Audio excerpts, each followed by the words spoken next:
오늘 제가 중국 얘기를 좀 하겠습니다. 여러분들 중국 좋아하시나요? 예. 저는 중국에 처음 간 것이 96년이었습니다. 1996년도 대학교 1학년 때 중국 땅을 밟았습니다.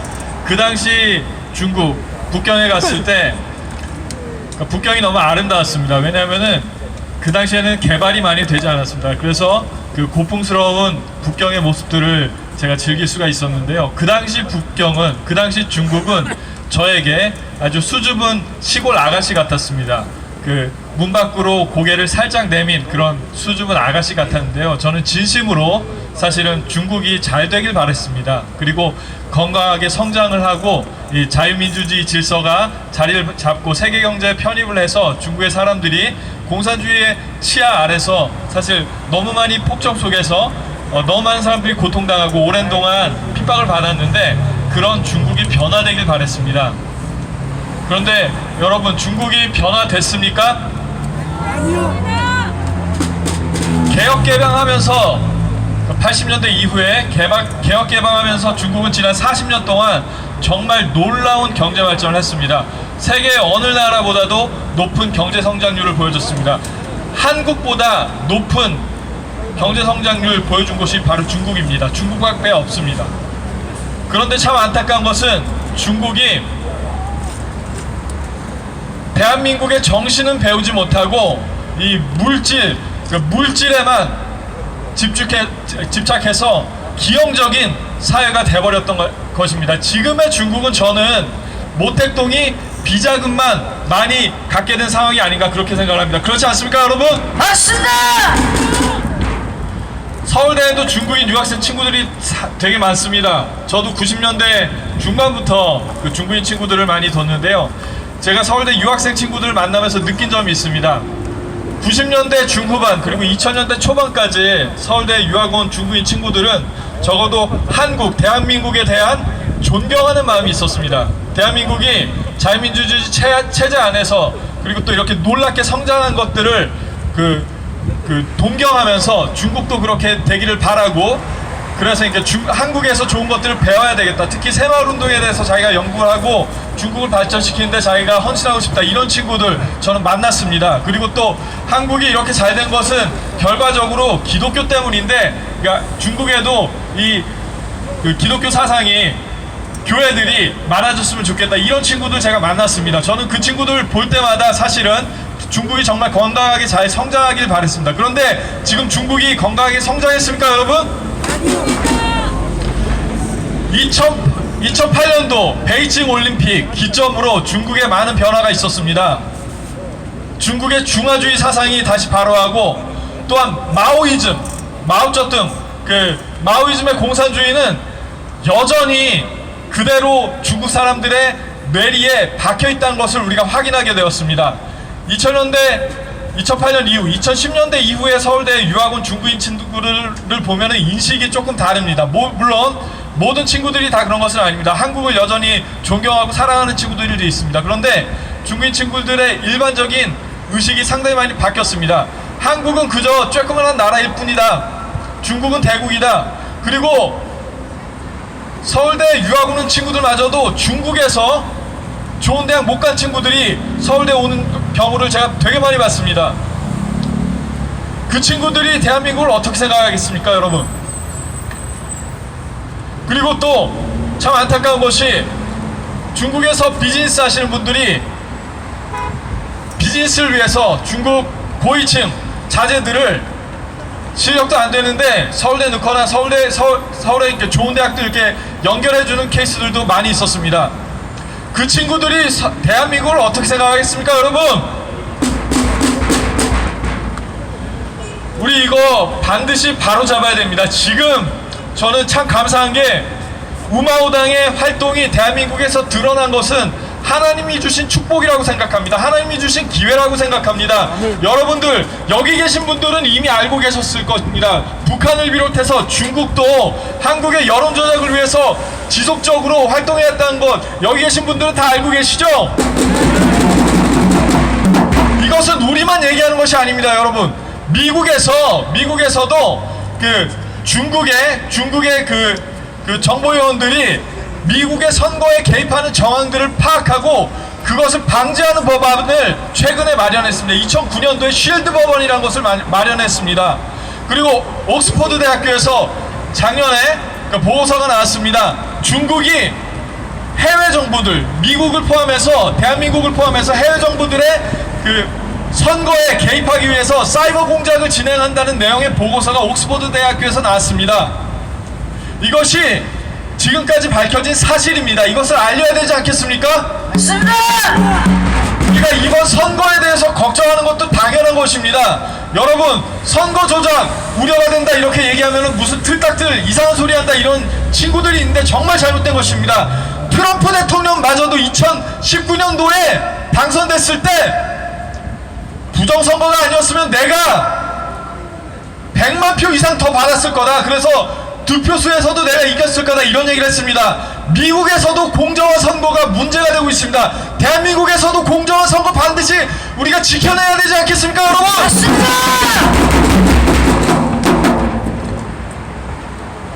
중국, 저는 이게 중국인 친구들에게 말하고 싶습니다. 지금까지 중국 정부가 대한민국에서 자행했던 그 모든 일들을 이제는 공개할 때가 됐습니다, 여러분. 여러분들의 중국이 진정 인간의 생명을 존중하고 책임있는 자유와 진실에 기반한 사회로 나가길 원한다면 그동안의 공작을 여러분의 입으로 이야기하셔야 됩니다. 맞습니다. 그리고 여러분들께 한 가지 말씀드리고 싶습니다. 친미 반중 중요합니다. 그렇죠? 하지만 맹목적인 협중 역시 위험합니다. 여러분, 우리가 북한의 정권을 미워하는 것이지 북한의 주민들을 미워하는 것입니까? 아닙니다. 우리가 중국의 공산당을 위하는 것이지 중국의 선량한 주민들을 미워하는 것이 아닙니다. 그렇지 않습니까? 맞습니다. 중국에도 양심적인 지식인들이 정말로 많이 있습니다. 시진핑 정권 이후에 그 목소리를 내고 또 잡혀가고 또 차 탄압당하고 있는 중국의 지식인들이 많이 있습니다. 우리가 이런 사람들과 손잡고 함께 목소리 내야 되지 않겠습니까, 여러분? 맞습니다. 여러분, 류샤오보를 아십니까? 예, 노벨 평화상 받은 중국의 그 운동가입니다. 천안문 운동 때 그 앞장섰던 사람인데요. 감옥에서 돌아가셨습니다. 벌써 한 4, 5년 정도 된 것 같은데요. 이분이 돌아가셨을 때 저희 투르스 포럼이 서울대에 추모 포스터를 붙였습니다.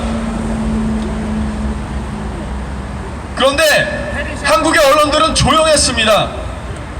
중국의 류샤오보가 죽은 것, 사실은 그 중국의 정권에도 큰 부담이었고 그리고 또 세계의 언론들이 대서특필했습니다. 그런데 한국의 언론은 유난히 조용했습니다.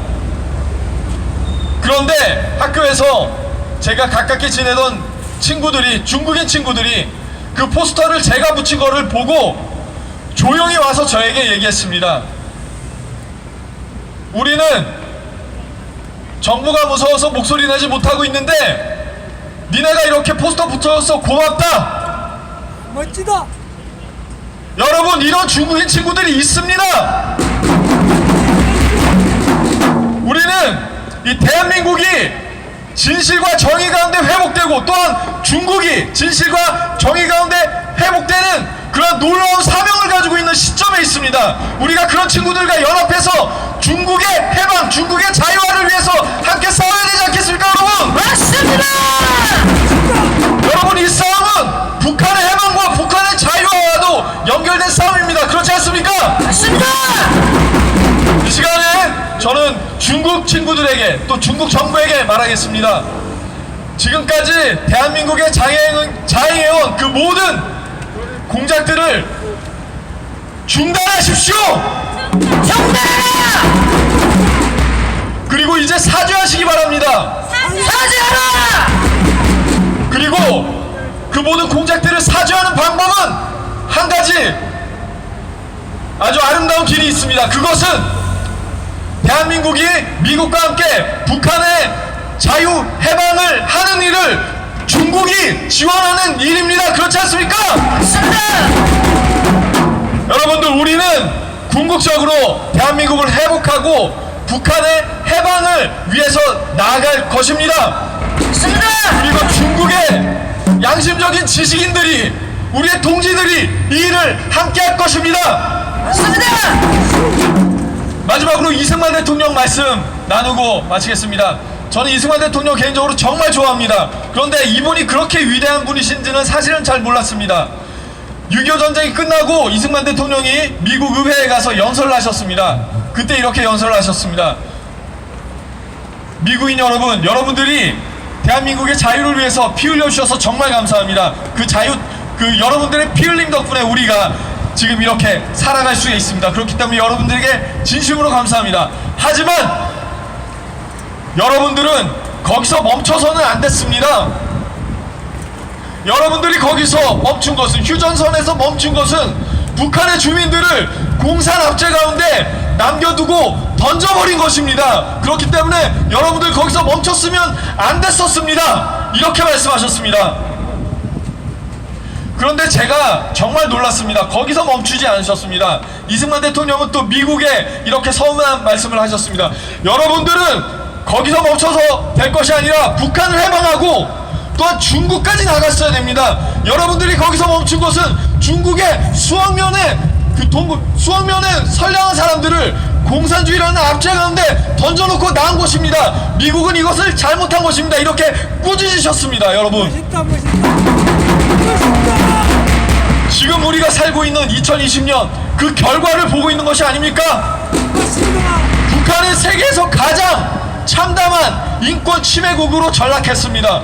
그리고 지금의 중국은 모택동이 비자금만 많아진 상황입니다. 그리고 모든 세계의 자유진영에 위협이 되고 있습니다. 이 이승만 대통령의 해안, 우리가 정말 이게 놀랍게 보고 제대로 평가해야 되지 않겠습니까? 맞습니다. 예, 그리고 또한 이승만 대통령께서 휴전협정 체결된 날 이렇게 말씀하셨습니다. 북한 주민 여러분, 우리가 정말 죄송합니다. 미국이 겁을 집어먹는 바람에 우리가 여기서 멈춥니다. 하지만 여러분들을 해방하고자 하는 우리 민족의 사명은 결코 잊혀지지 않을 것이고 언젠가는 완수될 것입니다. 이렇게 말씀하셨습니다. 저는 믿습니다. 머지않아 그 약속이 완수될 것입니다. 저는 여기 앉아 계신 한 분 한 분, 그리고 또 이 방송을 보고 계신 한 분 한 분이 그 일을 위해서 준비된 분들이라고 생각합니다. 저 역시도 그 일을 위하여서 목숨을 바치겠습니다. 역시 서울이다. 야. 여기 계신 모든 분들, 저는 한 가지 부탁드리고 싶습니다. 제발 건강하십시오. 코로나 바이러스가 아무리 위험하다고 하더라도 여러분들께서 여러분들의 그 건강을 잘 관리하시면 우리가 충분히 막을 수 있습니다. 또한 하나님께서 우리를 보호하시기 때문에 우리는 이 위기를 잘 극복할 것이라고 믿습니다. 아멘, 아멘. 그리고 우리는 머지않아서 북한의 해방을 볼 것입니다. 그날은 반드시 옵니다. 우리가 우리 손으로 휴전선 드러내고 북한 땅으로 걸어갈 날이 머지않았습니다. 여러분, 그날까지 꼭 건강하시기 바랍니다. 맞습니다. 마지막으로 구호 외치고 마치겠습니다. 북한 주민 해방하라! 북한